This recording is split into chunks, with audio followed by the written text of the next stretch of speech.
Robert Vivian Storer is largely forgotten today, which is a shame because he deserves to be remembered as one of the heroes of Australia's sexual history. Storer was a doctor, a specialist in venereology, or sexual health as we would say, and although highly qualified, he attracted the suspicion of his peers, mostly because he took his ideas to the public. He was active in the Family Planning Association at a time when contraception was thought to be a sin or unhealthy, or not the sort of thing that people ought to know about.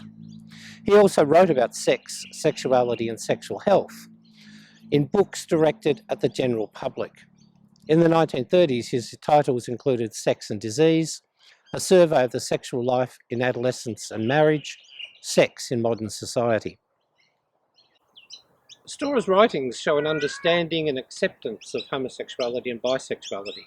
Indeed, he believed people were basically bisexual.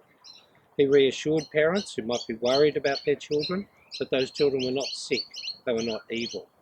And he said at one point, "Whatever you do, as long as you hurt no one else, is fine."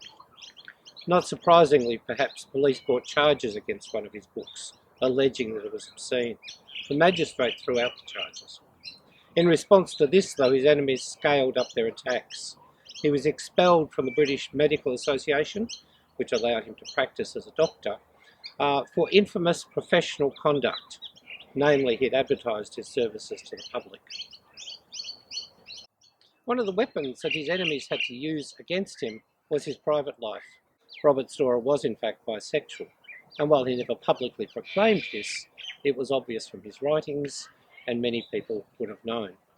The police and the Truth newspaper, a notorious scandal sheet, took up a watching brief. In the late 1930s, he was accused of holding all-male orgies on a yacht of his. He sued the paper and won. On another occasion, here, somewhere in Studley Park, he was caught having sex with one of his young employees in a car. On that occasion, he was convicted and sent to jail. In 1941, he was caught with an 18-year-old militiaman, caught by the police looking through a keyhole in his Spring Street flat. Storer claimed at his trial, probably rightly, that the police had set him up, and the judge noted that his partner seemed to be a, quote, very willing victim. After that, Storer lived fairly quietly. He died in 1958 and is buried at Cheltenham Cemetery with his wife.